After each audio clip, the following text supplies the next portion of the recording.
اعوذ باللہ من الشیطان الرجیم، بسم اللہ الرحمن الرحیم۔ امیر المومنین اپنے اصحاب کو ساتھ لے کر صفین کی طرف جا رہے تھے۔ راستے میں لشکر کا پانی ختم ہو گیا۔ انہوں نے دائیں بائیں پانی کو تلاش کیا، لیکن انہیں کہیں پانی نہ مل سکا۔ فوج نے امیر المومنین سے پانی ختم ہونے کی شکایت کی۔ آپ نے اپنے لشکر کو ساتھ لیا اور آپ نے راستے کو چھوڑ کر صحرا کا رخ کر لیا۔ ابھی آپ نے تھوڑا سا ہی سفر کیا تھا کہ صحرا میں ایک گرجا گھر دکھائی دیا گیا۔ آپ اپنے ساتھیوں کو لے کر وہاں آئے اور گرجا گھر میں رہنے والے راہب سے کہا، یہاں کہیں پانی ہے؟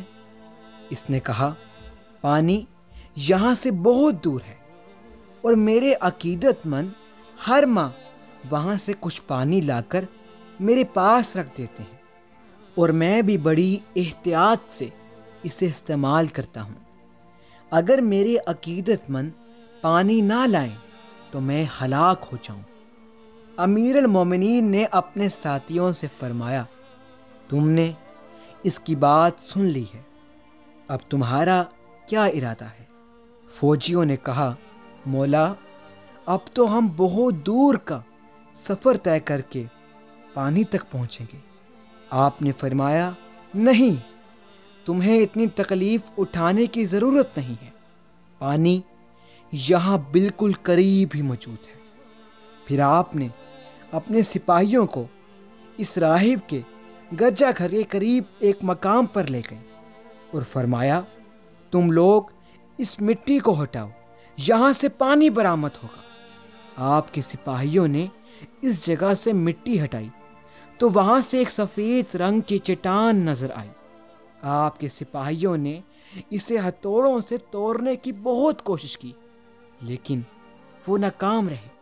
اب سپاہی مولا کے پاس آئے اور کہنے لگے، مولا، چٹان تو ظاہر ہو گئی ہے، لیکن ہم اسے توڑنے میں قاصر ہیں۔ آپ نے فرمایا، میں خود اسے ہٹا دوں گا۔ پھر آپ وہاں تشریف لائے۔ پھر آپ نے اپنے ہاتھوں سے اس چٹان کو پکڑ کر اسے ہلایا تو وہ ہلنے لگی۔ پھر آپ نے اسے پوری قوت سے دور پھینک دیا۔ جب چٹان وہاں سے ہٹی تو وہاں سے پانی نمودار ہوا۔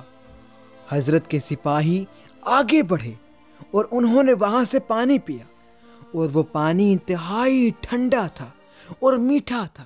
امام کے سپاہیوں نے پورے سفر کے دوران اس سے بہتر پانی پیا ہی نہیں تھا۔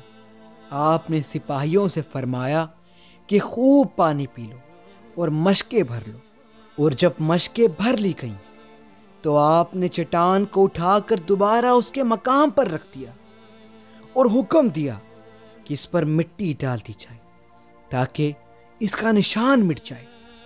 لیکن راہب یہ سارا منظر دیکھ رہا تھا۔ اب جب پانی کا نشان مٹ گیا، راہب اپنے گرجا گھر سے نکل آیا۔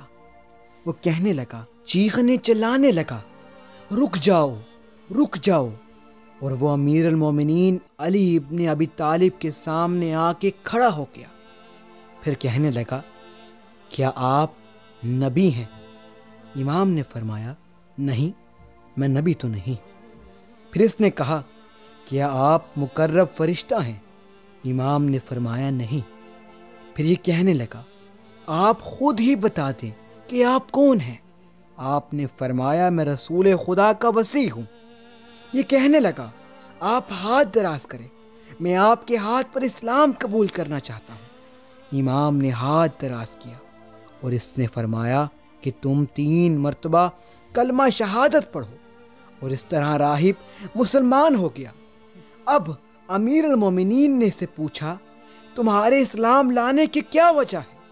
اس نے کہا، یا امیر المومنین، یہ گرجا گھر اس چٹان کے اکھاڑنے والے کے انتظار کے لیے بنایا گیا تھا۔ مجھ سے پہلے یہاں کئی افراد رہائش پذیر رہے اور وہ سب کے سب آپ کا انتظار کرتے کرتے اس دنیا سے رخصت ہو گئے، مگر انہیں یہ شرف نصیب نہ ہوا۔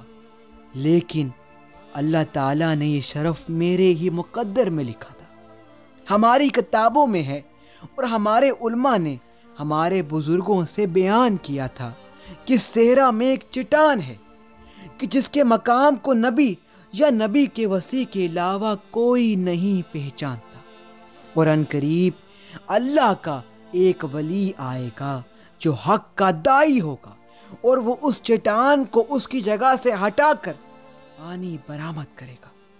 اور جب آج آپ نے اس چٹان کو ہٹایا اور اس کے نیچے سے پانی برآمد ہوا، اور میرے دل کی تمنا پوری ہو گئی، لہٰذا آج میں آپ کے ہاتھوں پر اسلام قبول کرتا ہوں اور آپ کے حق پر ایمان لانے کا اعلان کرتا ہوں۔